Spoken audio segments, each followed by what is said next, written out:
This is fine. I'm okay with the events that are unfolding currently.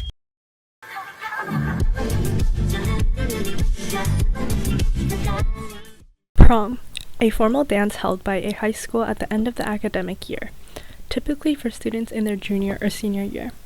The average price of a prom gown across the country is around $300 to $700. That's a lot of money. So I made the executive decision to sew my own prom dress, which ended up costing me $51.06.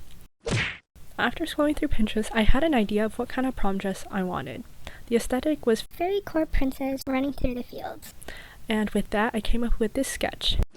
I wanted a bustier top with a lace-up back and a puffy skirt. So I bought 4 yards of a satin fabric and a bolt of tulle. I also used some interfacing fabric too. I started with the skirt lining by making a circle skirt, and I made it 50 inches long. Now this is a corset I made last year, so I'll be using the same pattern as that one. I will link the pattern down below. But here are my modifications. So I added 2 inches to each of the pattern pieces that weren't the cut pieces. Then I added grommets in the back of the corset instead of just a zipper, making the back lace up. But one of my grommets kept on falling off, so I just super glued it in place. Then I finished the corset by sewing the cuffs in place. Now onto the top layer of the skirt. Here's me cutting a circle skirt using tulle. This is my first time using tulle, so I learned that you need to pin where to cut because using markers will not show up on the tulle. So at this point I had 2 weeks until prom. But I had a 9-day trip to New York City where I did a bunch of thrifting and found a bunch of cool stuff. And I went to Mood Fabric and got a zipper there.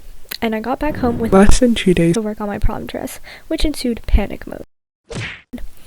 I began working on my dress the day before prom, but I came to find out my lining skirt fabric had a huge stain on it.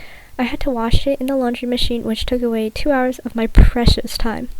During this time, I sewed some butterflies onto the corset, and I also worked on the second circle skirt layer. The next day, the day of prom, I got my ass up bright and early to finish my dress. I began my morning by hemming the very long lining skirt. I sewed all the layers onto the corset and sewed the invisible zipper I got from Moods. Oh, and don't forget to heat seal the ribbons. Finally, I finished at around 4:30 day of prom, and here's how my dress turned out.